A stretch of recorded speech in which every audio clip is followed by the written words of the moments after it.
Welcome to the Games Revealed podcast, brought to you by Bunny Strike Studios. This is James. I'm Tyson. And Shagwa. And we're here once again to bring you some fun facts and favorite parts of the games we love.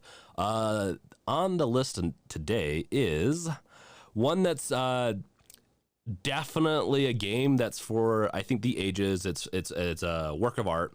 It's Shadow of the Colossus. And it's one of all of ours favorites. As a lot of games are these that we've been covering.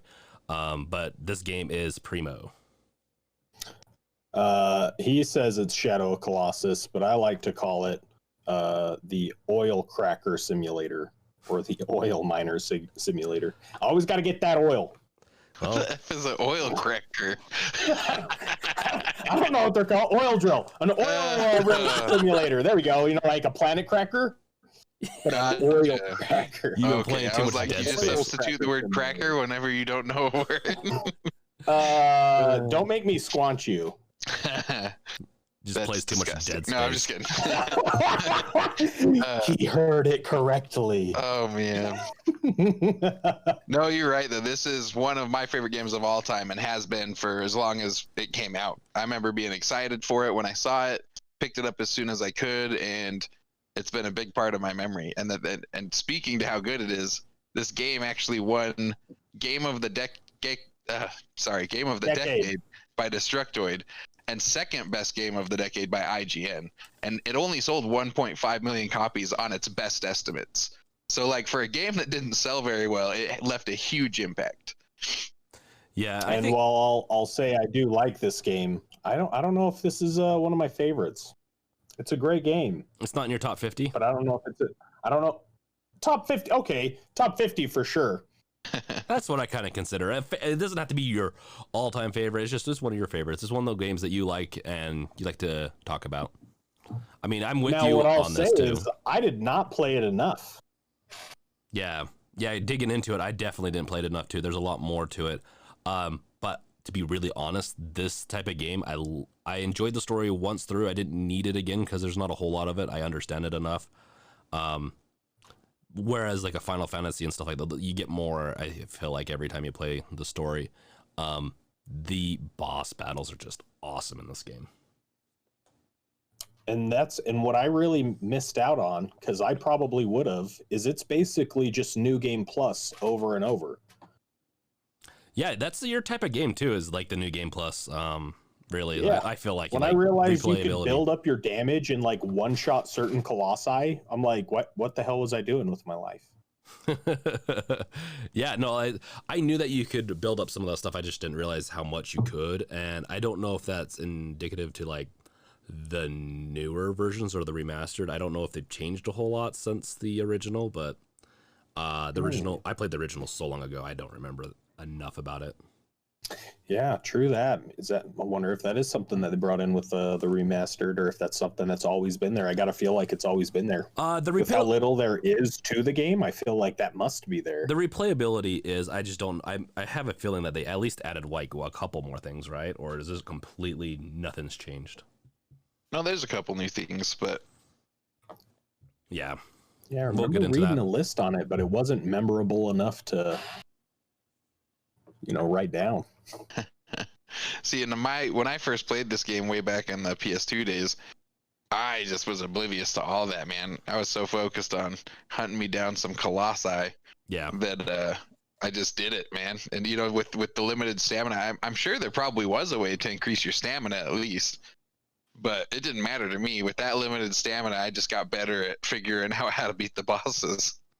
Yeah, it's all about balancing, right? Mm-hmm.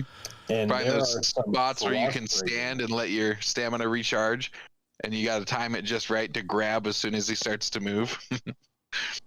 Yeah, frustrating. That's what this game is. Yeah, definitely had some of that in it.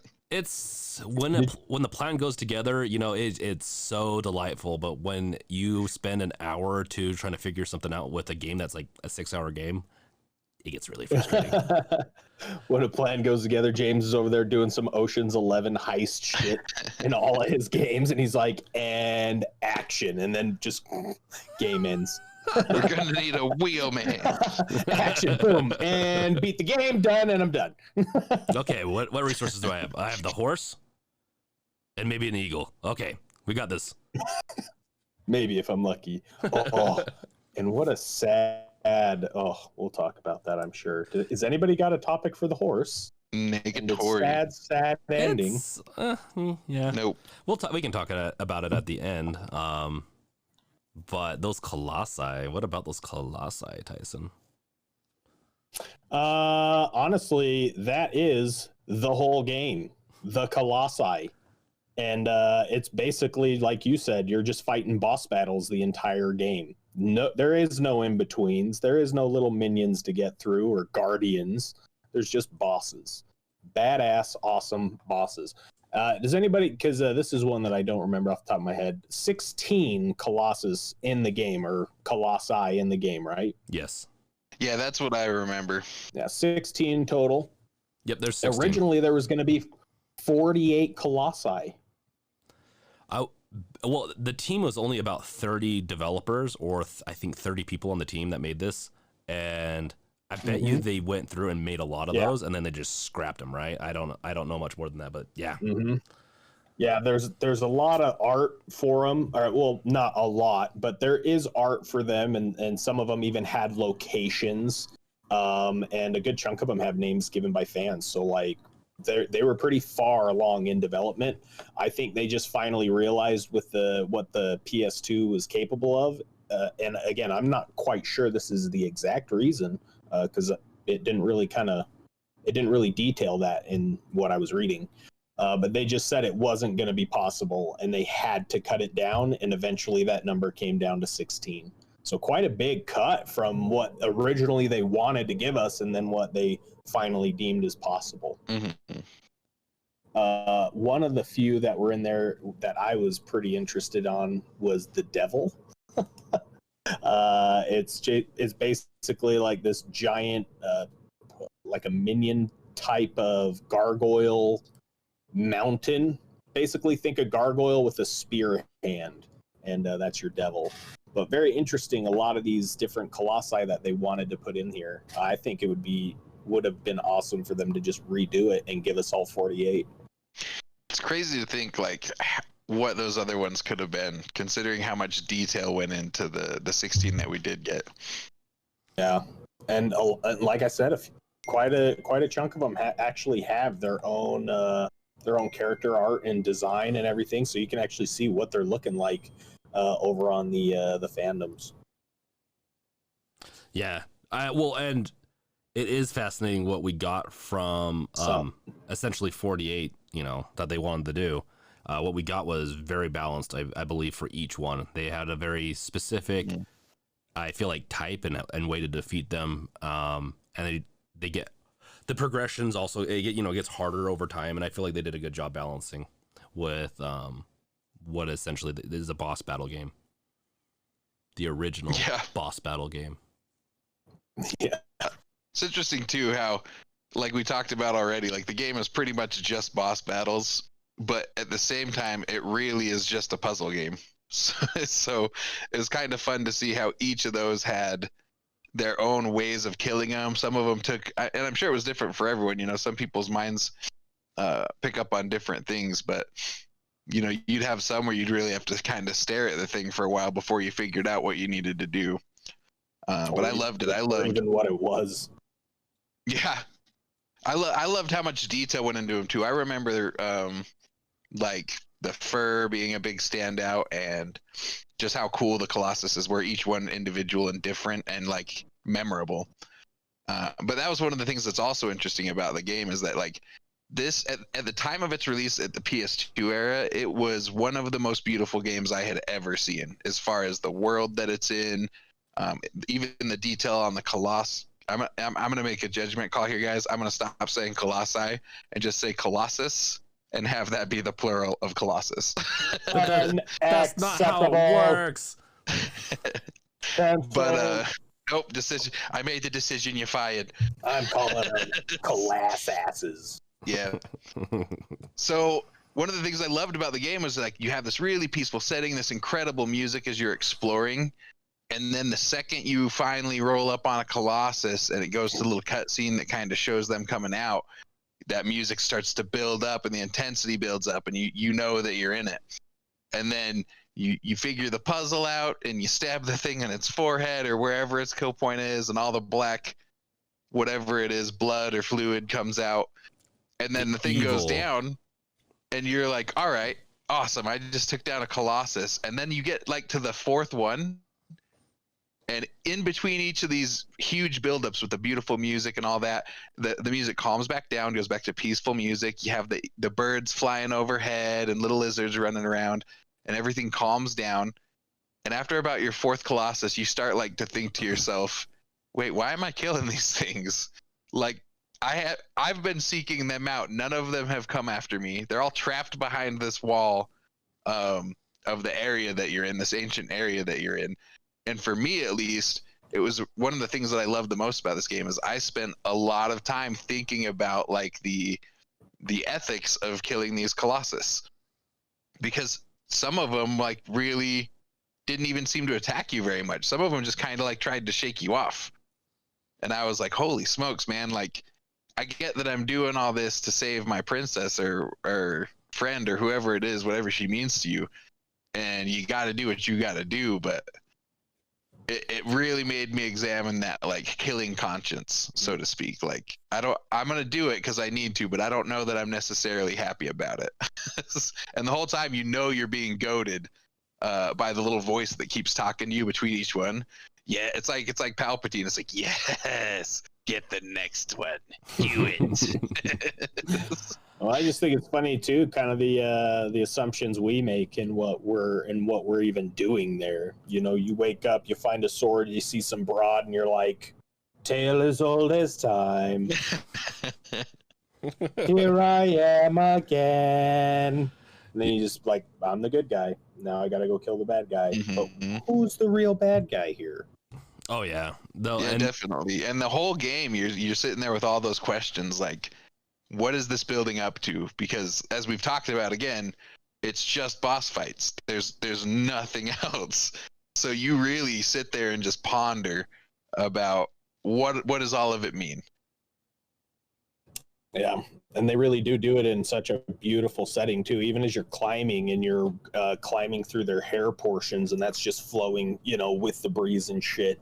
It's still just such a very peaceful game. Why is that the world that you're in? You find it's this lost, you know, beautiful land, but very, very accurate as to like the feeling you get of almost an unease of getting through the game and wondering what in the hell is actually going on. Yeah, no, well, that's the whole point. You know, it's a very mysterious place, and I think, you know, over time you find out a little bit more and more about it, and you have your assumptions, but the internet has been dwelling on this for so long, all the mysteries of this game. That's one of the things I researching into this, I was like, okay, you guys, this is like a 6-hour game. You guys have spent way too much time on this. Like, they spent drastically more time, I feel like, trying to figure out the secrets of this game as opposed to something like Witcher or something that has a lot more content, you know? It's just, and that's a good thing. That means it has a cult following, you know? And so it's, and it deserves it too. I think at times, even though sometimes they mull over these things a little too much, but it is I think it also game. speaks to how well designed the game is, that like people are willing to go back to a game that seemingly doesn't have a lot to it and just spend like decades or a decade trying to figure out, you know, there's got to be more. There's a secret somewhere that we missed. Yeah. Well, yeah. And I'm even figuring out secrets right now, like learning more about this thing. I'm like, oh my God, there's so much to this thing that I didn't know. Yeah, exactly. Now what's underneath it all? Well, and the design behind it and everything, like there's just so much that actually goes into this game, a lot more than you would realize.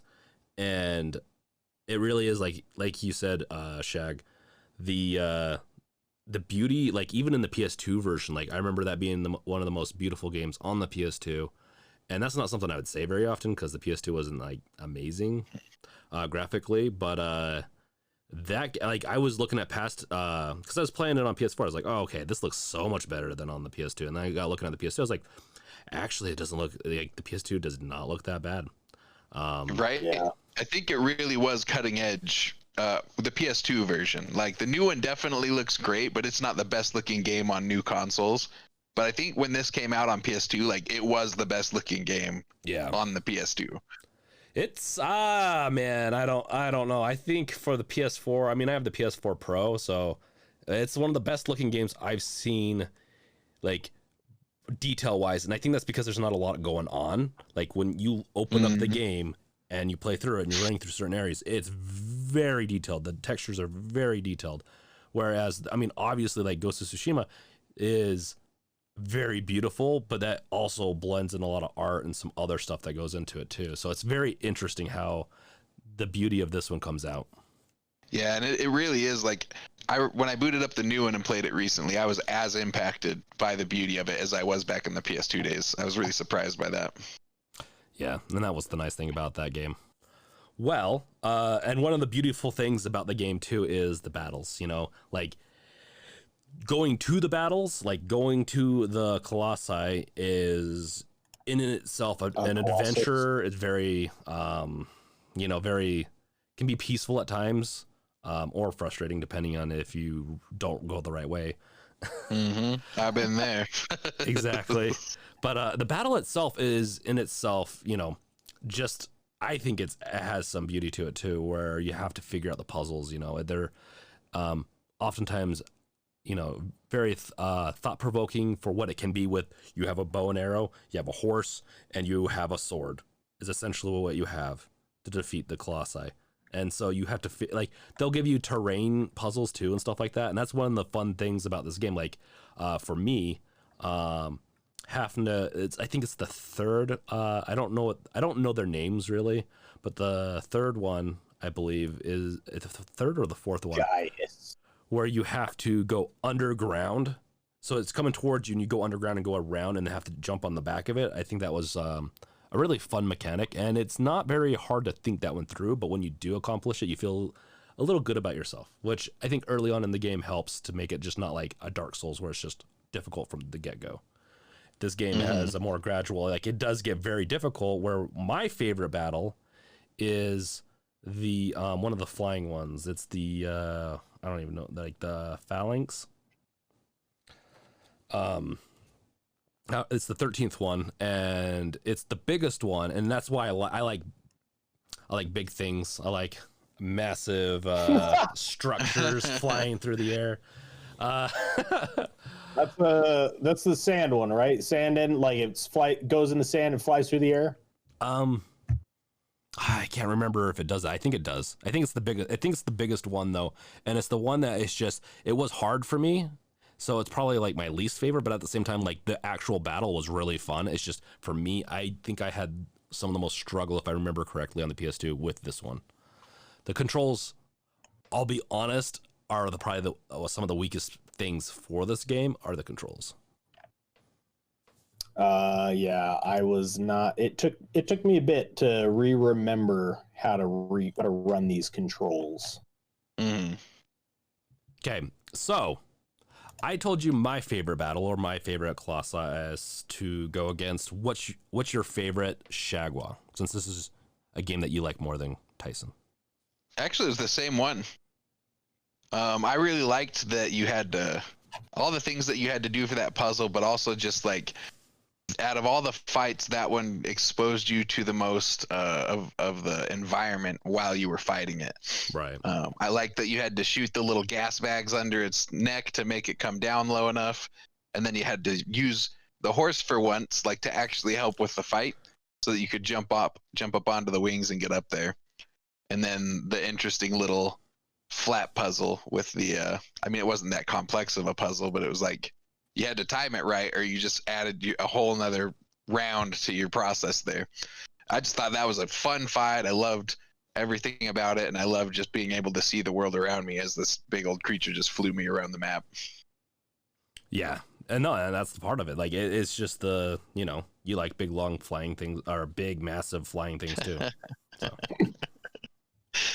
You were on it today, James. Just crushing it with the innuendo. I don't know what you're talking about, man.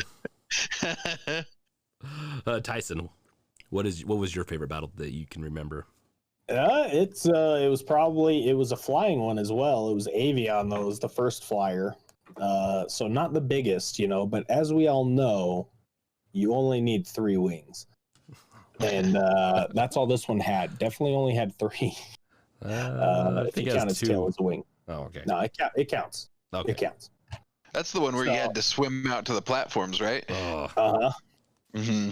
It was cool. It was a little tedious with the swimming and shit, especially if you fell off or anything like that.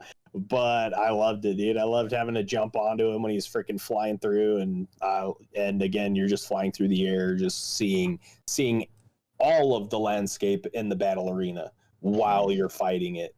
That's why I like the flying ones probably the most. I mean, that one was also a really cool arena to get to. Like I climbing down into there when you finally found out where it was. That was one of the ones that I was like, this is a cool spot. Yep. Yeah. No, that one was well, and then you get onto the flying Colossus and you just start flopping around everywhere. You're just this ragdoll in the beginning. That's what it feels like. I just remember I'm not gonna hold.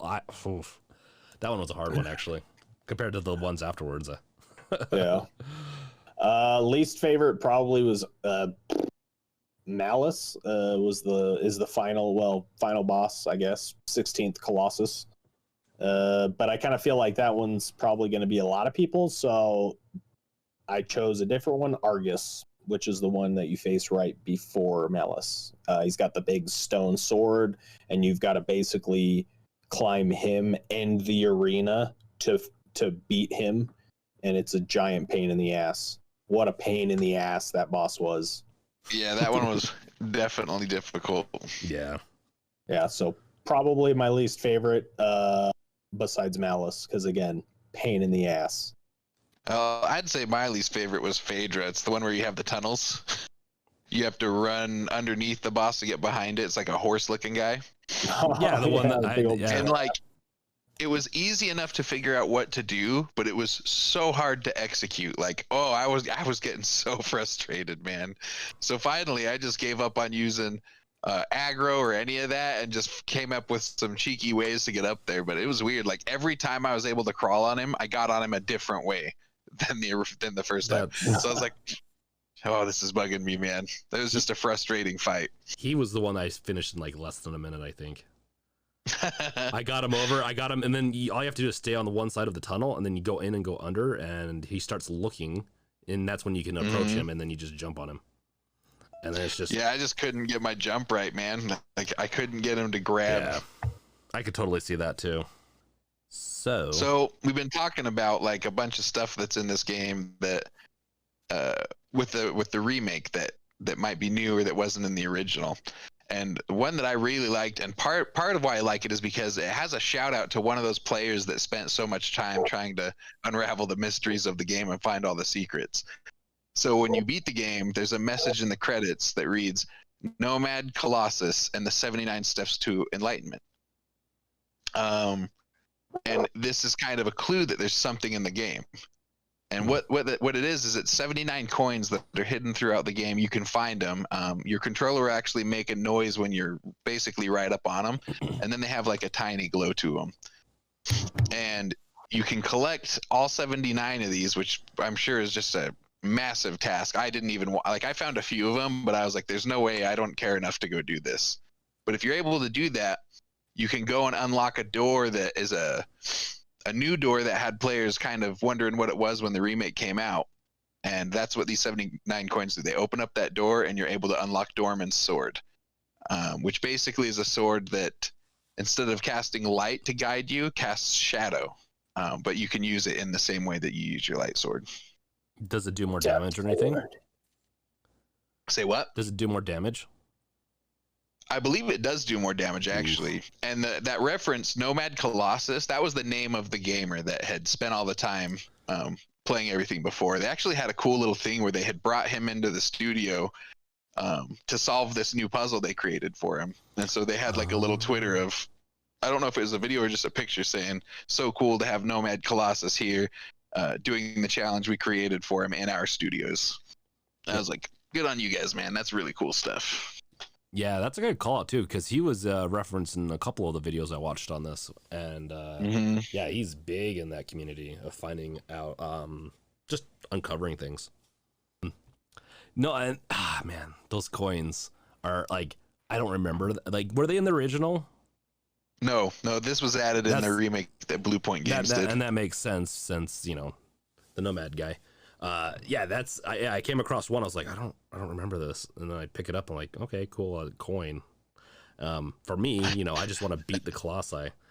But yeah, it's cool that they add it. I like it when they add stuff like that. I'm never going to shout that stuff down, but it was weird to find it the first time because I don't remember it, and that makes sense now because it's added. And one of the things about this game that like I found, I think the most, it wasn't surprising, but I never really like took into the architecture and some other pieces, and like there was a light and dark, and I kind of took that in, right? So you get playing through the game, you get to the end, there's a lot of light and dark references. Like when you break a statue, light appears out of it. The tribe was kind of a more of a light, kind of spiritual tribe that used to live there. And then the darkness, which is which we'll talk about later with Dorman, represents dark. So there's dark and light.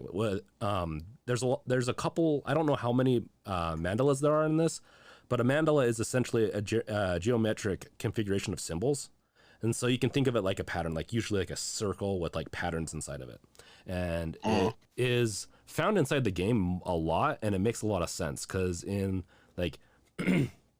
I don't know where they got their reference to some of the stuff to put it in, but it makes so much sense to have it in this game because it's based off of like Hinduism, Buddhism, and it has a lot to do with balance, a lot to do with like balance of like light and dark, and it all depends on which religion or what culture you look into, exactly what it goes into, but it is very, very fascinating once I actually started to go down this hole of like, because the game is about balance in a lot of ways. Like like in the beginning it's balanced, and as you go through and defeat each Colossus, you actually bring unbalance a little bit, and your character himself starts to turn dark as you go through the game because he's gathering that darkness in him.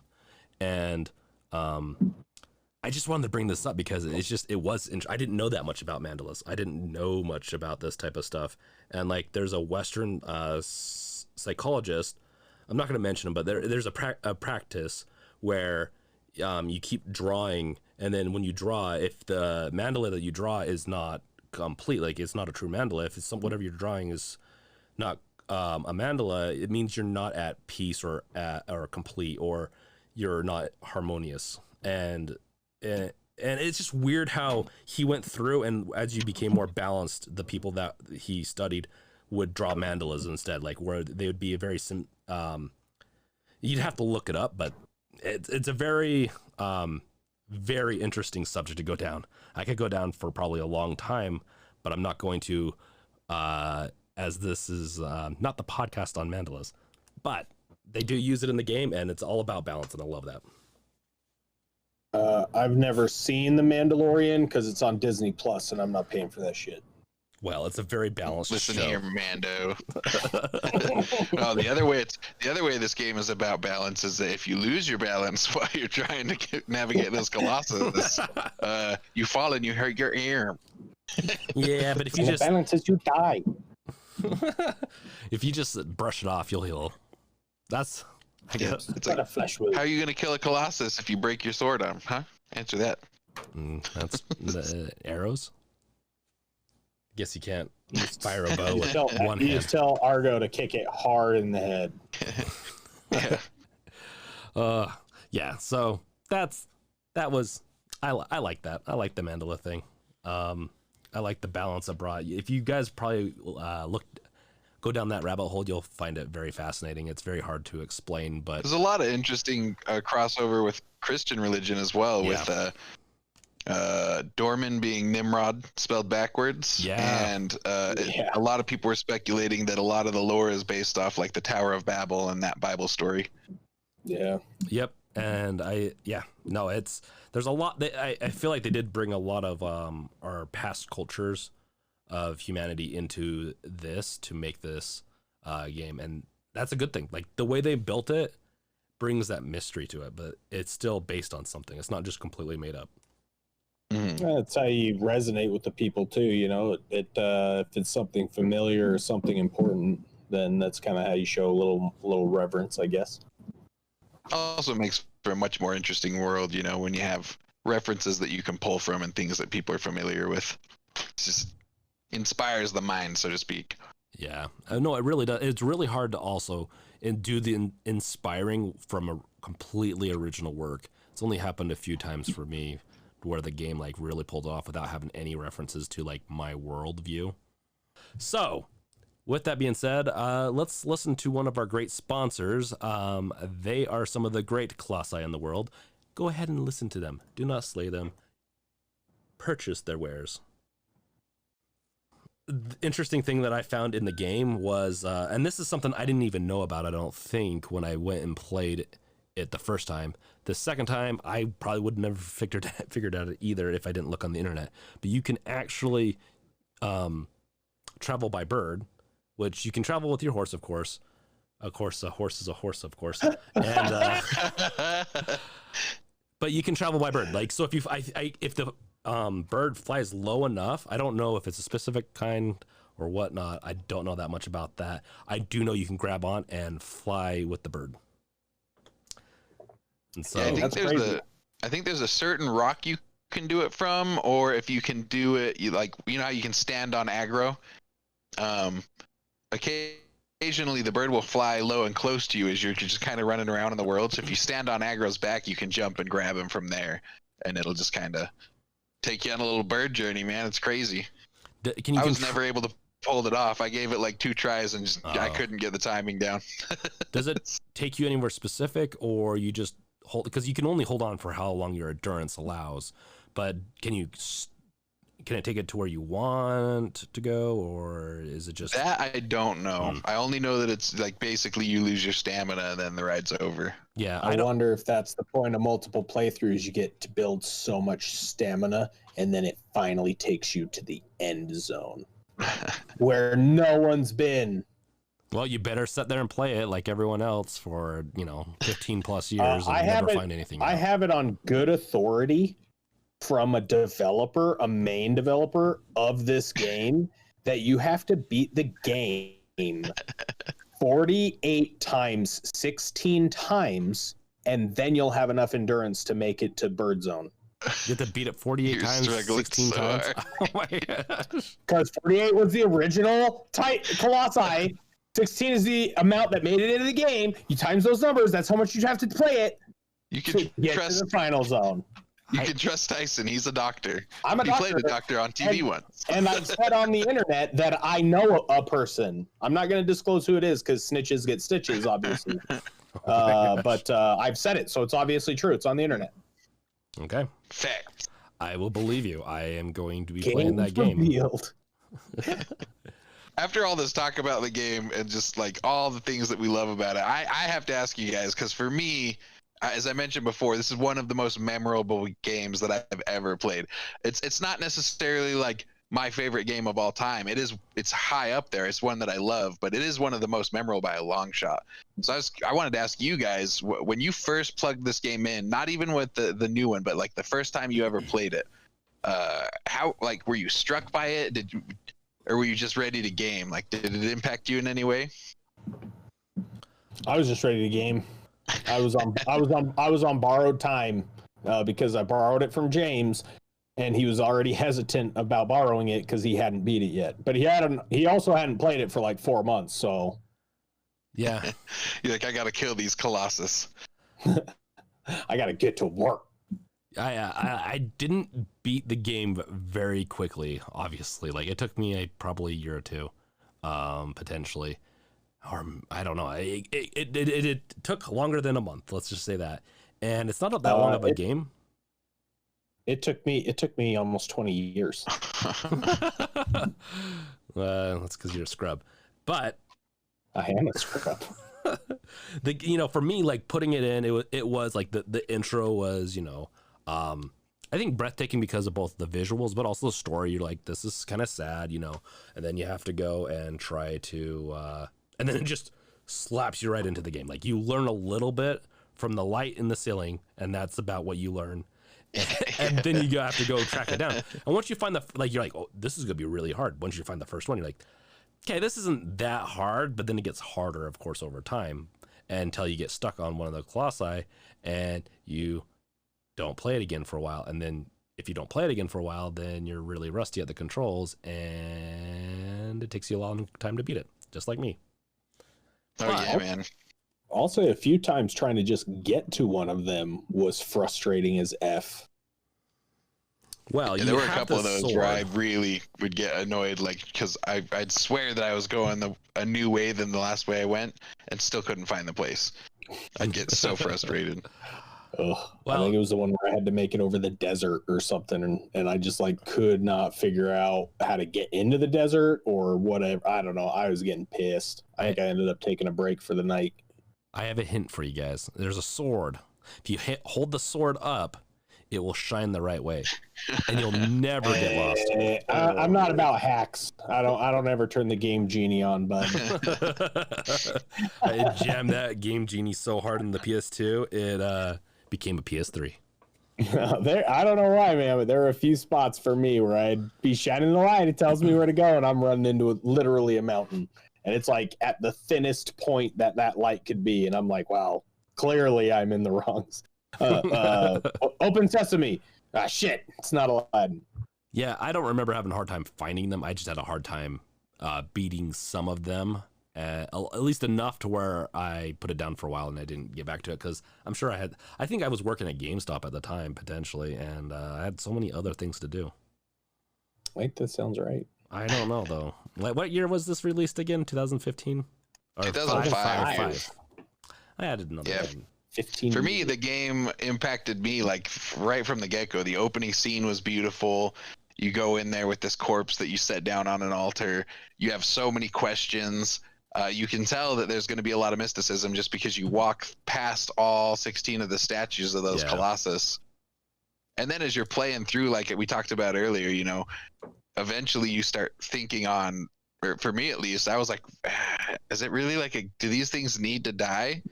So, and then on top of that, I'd never played a game like this. It was so minimalistic in its design and so much to it, but without it seeming like there was. Like, it comes across as a very simple game, but you're constantly like wondering what else is out there and what more is there to the story. Like, there's one point midway through the game where there's a cutscene of a bunch of priests basically charging in on horses, so you start to get the sense that your character's not supposed to be there. But I mean, that's it, man. Like, the whole time it just keeps you guessing and keeps you wondering. So I mean, just on every front, it was visually impactful, like spiritually impactful, made me introspect a lot. And when I booted up the remake, I was affected in just the same way. Like I said, the remake is not the best looking game on the modern consoles, but it still looks fantastic, and I was just as impressed with it. In fact, when I was playing it, I played it up in the front room, and my roommate had a couple of his friends over. They all stopped watching the movie they were watching, and they were like, "What is this?" So even people that just kind of pass by it are like, "Wow, this game looks amazing." Yeah, well, and that's the thing. Like, this game, I think I actually got most of the impact of enjoyment or like awe of the story and all that from doing playing against the Colossus. It's just, that was breathtaking for that time. Essentially a boss battle game where you have to climb on these massive creatures, and I just don't feel like it had ever been done until that point, because some of those bosses are massive to get on, and to the Colossi. Some of them are massive. Yeah, this game is one of those ones I consider to be like a defining game for me in my gaming history. Like, there are only a handful that I hold up as like pillars of what gaming can be and should be, and this is one of those. I'll agree with you on that, actually. I think that's why it's one of my favorite. It's like in my top 50 kind of favorite kind of games, but it was so, I think, important to the evolution of gaming that this came out, and it was fun. Mm-hmm. It was definitely a big game, like break in the industry. I know Ico is out because Ico came out before it, right? Mm-hmm. Yeah, so I know it was in a little similar, but still for me, like that was the first time I'd ever played a game like that. Yeah, actually, Ico is the sequel to this game, even though it came out first. No, it came out first. Holy Yeah. shit, I didn't know that. Yeah, and I haven't played Ico, so I don't know fully how it ties in, but the connection I do know is kind of based on the ending of this game, which we'll get to later, but there's a connection there between the end of this game and Ico as well. Is it really a sequel, or is it just a perceived sequel? No, this one is a sequel. I don't know if the third one, Last Guardian, is. I think that one's perceived. Okay, that's what it is. Okay. So moving on to something that obviously is bringing us to the conclusion is the final battle, but not the real conclusion, just the conclusion of the game. Mm-hmm. That final battle literally took me probably around 2 hours to beat, if I'm being real. Like, that was such a frustrating fight. Figuring out that you got to, take advantage of the tunnels early on, whatever, I get it. That's pretty easy. But for some reason, that climb and navigating his body was the most pain in the ass thing I think I did in that whole game. I think I'd rather fought Argus twice. I don't know, man. I saw someone beat it in 3 minutes. It can't be that hard. Yeah, and I'm glad you took a look at that video. There's a way you literally can run and just roll and jump nonstop and move your way up to the top and just kill him. And it takes less than 3 minutes. Apparently you need to train like crazy. But that made me feel real bad about taking that long. That's insane. I remember the first time the PS5 version, or sorry, the PS2 version that I played, I actually beat it fairly quickly, but I played that game straight through at that point. So I was really in tune with everything that game had to offer. On my most recent playthrough, though, I struggled with this last boss fight, man. It was very difficult. Just the last step, like, it's so easy up until you get onto his first arm, and then all of a sudden it's like, all right, this just got so much harder. It's like, what am I doing here? Do I even really want that girl that much? Yeah. I want to go back home. Oh, that would be an amazing option, is to give up. Just see him walk across the bridge and just leave. Choose to take the blue pill and wake up at home. Yeah, no, the final battle, I don't remember it being like, it was obviously long, but it wasn't my most frustrating battle. It was my favorite battle, the 13th Colossus. That was the hardest one for me. And that was because I think I just wasn't doing something right. I think I even had to have Shag help me with that one, like give me a hint or something, because I think that was the one I was stuck on, but it was also my favorite. And so it was just so crazy how you had to like navigate his entire body with everybody else. Like, yeah, there were like on Argus, you had to jump on an arm or something. There was times where you had to jump on a different limb, but for the most part, you could just get right up there. This guy was so big, and you had to just navigate and have him move his hands and shoot him in certain spots so you can get to certain places on his body. I felt like that was so complicated and technical. Yeah, dude, and honestly, like the most frustrating part for me was the very beginning of that, where you walk in and you see him and he just hits you with these fireballs and you can't get into the first pit fast enough. Yeah. I'm like, this is the most annoying part, this part right here. Yeah. And then to watch that guy do it in 3 minutes and not even get touched, that was pretty frustrating. Mm-hmm. Yeah, and that, man, I just remember being big, and so I think I semi enjoyed it, but Jay's just like, bigger the better. Bigger the better. I love this one. I mean, I just sat there for like a minute just staring at how big it was. I've never seen one so big. Oh, now it's shooting at me. Oh, gosh. Oh, yeah. James. No, but yeah, no, that's what I remember. And then it wasn't the flying one that was so hard for me. That's what she said. Yeah, so after the final battle, you need to beat the game a few times for this, but there's a secret garden, and it's not like the most secret thing in the game, but I didn't really know about it. I didn't really think about it, but you can you have to go through it a few times because you have to have enough endurance, and then you can climb the side of the temple that you're, go back to where all the colossi statues are and everything. You can climb that, and it takes a while, and you can get up to the top, and there's like a garden up there with fruit, and if you take the fruit, it decreases your endurance, and it decreases your stats. And I think the point behind it is, I think it's more like kind of a symbolism kind of thing, where there's fruit that helps you. This is the fruit that doesn't, and it does the opposite. But it also has achievements. So if you want to get all the achievements on the PlayStation, you just, you have to go up there to get one of the achievements. And then also when you're up in the secret garden area, you can go back down and then cross that big sky bridge that just goes forever, where that goes to the entrance that you came through in the beginning of the game. And you can get another achievement by going there too. You can't go through it, but if you sit there and try to go through it, it will unlock another achievement. And there's a coin up there. So just a little hint if you're going to play through it. Wait, so there's 2 achievements for going over that bridge? No. So the bridge doesn't have the secret garden. The bridge just has the entrance. And if you try to go through the entrance is an achievement, but there's also a coin in that area. If you're trying to collect all the coins, which is another achievement if you collect them all, I believe. So Oh yeah, I'm for sure. So I definitely got the trying to get out achievement. That one, but by surprise too. Like I was like, I think this is where I came in. It's not gonna let me leave, but I tried anyways. And I was like, oh sweet, an achievement. It's called "Let Me Out." Let me out. This is not a door. Not a door. So yeah, I just, that is such an interesting part of the game that I never really experienced. I remember the entrance, and I think I probably watched a video on someone trying to go to the entrance, but I don't remember the secret garden. So kind of a fun little fact. I never realized that there was a secret garden. I'm glad you guys filled me in on that, because now I got to go beat this game a shitload of times. Yeah, no, exactly. It's definitely a game that needs to be beat twice, and it has good replayability. Like, you don't have to, but it gets easier too as you go along, so you can enjoy the boss battles again and see how much quicker you can do it with more endurance. And so I think there's a time attack mode in the remake as well, which is pretty sweet. There is.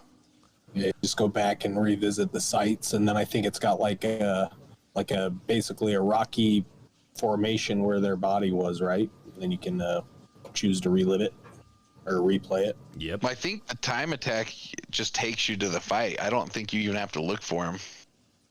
Oh, what am I? I think mine's is like a remembrance or something like that. You can go back to their. That's what I was thinking. Yeah. Back to their resting sites and like replay the battles and stuff. Yep. That was so cool too. Like when you go back and they're kind of crumbled into the earth. I was so surprised by that. I was like, holy smokes, this is so cool. Yeah, because you just immediately get teleported out after fighting the boss, because all the black tar heroin comes out and you're shooting it up your arm and going into La La Land again. So you don't even remember where you went the next 12 hours, but chasing the doorman. Chasing the doorman. So when you go back and you see those piles, it's like, that's freaking badass. Like, there was a battle here. Something happened. Essentially, Wander, he, has a kind of like a rebirth with Dorman. It feels like, at least that's like, I don't think it was fully flushed out exactly what happens, but when everything's said and done, he gets sucked in to this light pool along with Dorman, and then what's left behind is this child that has horns, and so it's kind of perceived that that was Wanda, whatever his name is, and he's reborn. That's what I get from it. And that's really like what it comes down to, of where does it go from there, kind of thing, and how does their relationship go from here on out. They went from girlfriend boyfriend to I'm going to raise my boyfriend so that he'll do all the honeydews that I need done. I'm gonna raise my boyfriend and my captor. What's that? Not Schadenfreude. It's Stockholm syndrome. Best case, the most successful case ever documented. I actually really like this ending because it plays back into the balance that James was talking about earlier. Like, honestly, I think what that rebirth is it's the combination of the light of Wander and the darkness of Dorman, and so it's a balanced creature. It's both light and dark combined, and you get kind of that message throughout the game as you play. As you kill the Colossuses, the black darkness comes out of them, but a light pillar shoots up into the sky. So there's that separation of light and dark as you destroy these creatures, so that Dorman can take in all that darkness. It's just a really interesting way to end it, and like you said, it leaves you thinking. Well, and Dorman is, I think, the light as like, so the temple has captured Dorman, and the light. So when you hear the whatever voice from that tunnel in the temple thing, it's both Dorman and a light figure, and you can hear them at the same time almost. And yes. Also, I misspoke. I have to correct this. It's not the light of Wander. It's the light of the sword, because the priest throws the sword into that pool. So it's the light of the sword and then Dorman's darkness, and that combines in the rebirth of Wander. And so, I mean, I would have loved a sequel on that more than what we got. But it is. I don't know what to say, because That's high praise. I didn't pull a huge connection between this game. Such a good way to say that. Because better than what we got. It's just a movie. It's beautiful. It really does sum it up. It really does. It was so good. Oh, I loved it. And so, but going back to it, it's fascinating that like the light voice goes away once Dorman's fully released and is possessed Wander, and that's the most interesting part, obviously, of the story, because it's really the only part of the story that you get is that end part, and it's just I loved it. Yeah, I like it, and Shag mentioned it earlier, is like the possible, like, where he got the origins of his name, and the backwards Nimrod, and just going with how many Colossus you have to fight, and there's 16 of them. And same with Nimrod, he was cut into 16 pieces and sent around. And so it's really neat to kind of look at that from that perspective, and kind of get that extra lore and get really the full story of what's going on. And then you really do get the full encompassing view of what you just did. You didn't just destroy a bunch of monsters, you destroyed a bunch of guardians. Yep. Yeah. It's also really cool that you get to play as Dorman for a few seconds and like breathe fire on people, and then like I don't know if you guys did what I did, but I tried so hard to not get sucked into that pool. Oh, I tried hard as hell. I was like, there has to be a way for me to, like, if I maneuver just right, I can get stuck on a rock as a glitch or something. Like, why is it even allowing me to slow myself down if I can't get out? It's for those feels, bro. It's for those feels. That's what it was. Got him right in my feels.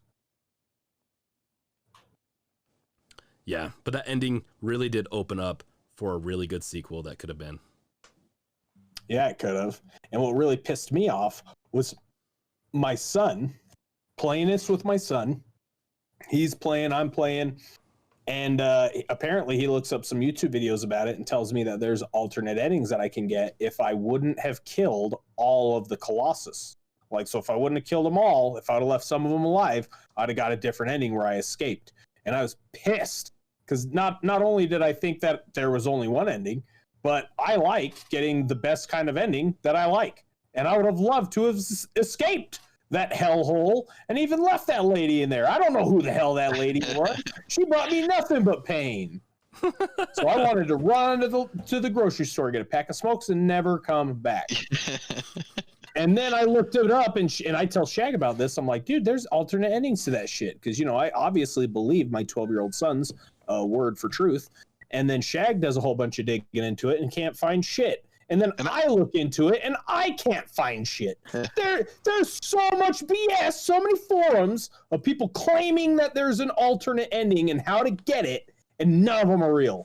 At least none that I've found. All the comments are disabled on any of the ones that have like here's how you do it. I'm like, that's not real. But I really wanted it to be real, because like I talked about, for me, like there came a point where I was like not happy about killing the Colossuses. Yeah. The Colossus.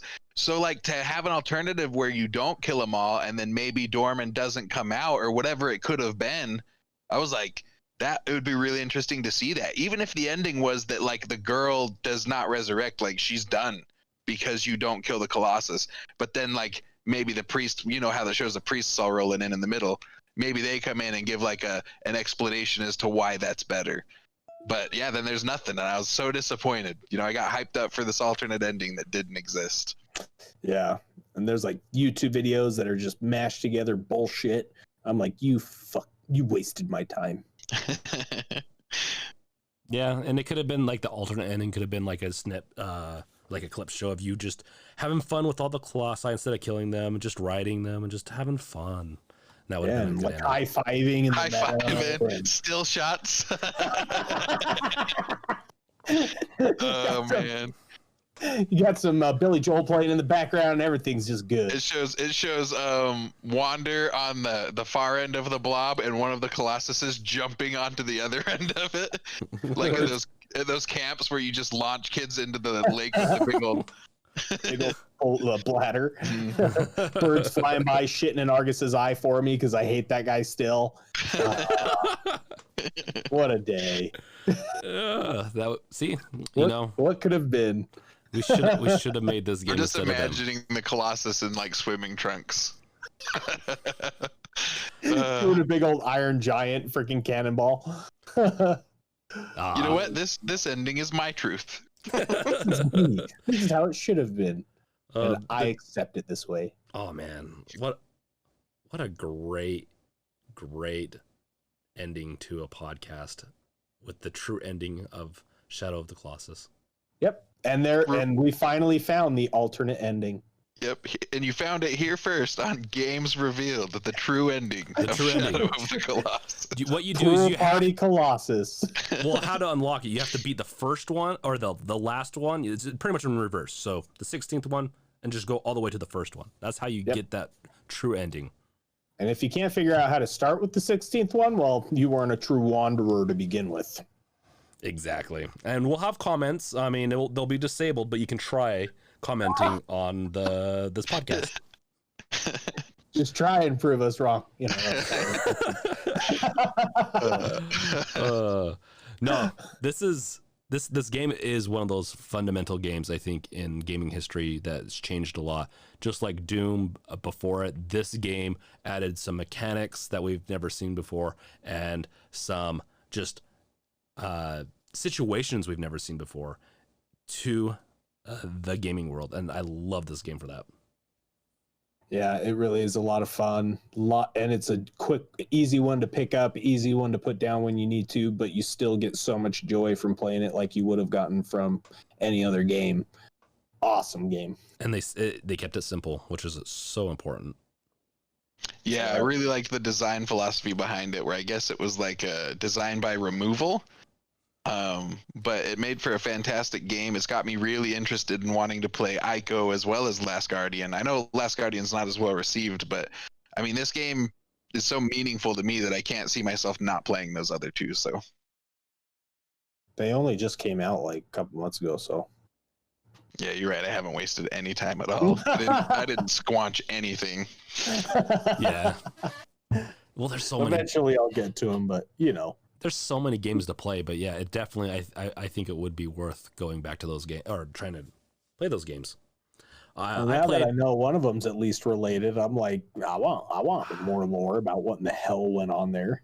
I played Ico, but I didn't play The Last Guardian, and I don't remember if I beat Ico either. So I didn't even know about Ico until after this game, and Last Guardian had so many delays in production. Like, it only recently came out, right? Yeah, it hasn't been out for, too long. I think a year or two, maybe. Yeah. At max. I'm gonna have to keep my eyes peeled for that one. Yeah. Now I gotta look it up. Maybe one day we'll cover it in a podcast, but for now, this is it. This is what we have for Shadow of the Colossus. There will not be a part 2. Because there's not enough to this game for a part, unless we unlock another alternate ending, then there could be a part 2. But this is it. We're putting the seal on this episode. Anything else you guys want to say? Great game. Pick it up if you haven't. Even if you have, pick it up again. Yeah, it's gonna be a game that you're not sure about. I'm telling you, pick it up and at least give it a shot. It's totally worth it. Yeah, the game is so nice, you buy it twice is the rule of the game. So, thank you for listening to this episode of Games Revealed. We will catch you guys next time. This is James. Last Guardian's been out since 2015, and I'm Tyson. And I'm Shagwa. Later, guys. Bye. Hey, everyone. This is James here, just here to promote some awesome merch. You can check out one of our best items, which is the Bunny Bitten hat, at shop.bunnystrike.com. Or you can find a link on our website at gamesrevealed.com. You can also check out quizzes, articles, and additional podcasts there. And you can also add to the discussion. So if you have something to add about the, let's say, the podcast, whether you liked it, didn't like it, or what your thoughts on the game are, please go there and just make a comment. We definitely love positive feedback, but if you have some constructive feedback, please leave it. You can find links also in the description of the podcast. So what are you waiting for? Get going to one of the best up and coming websites that has new features every week. Okay, catch you guys later.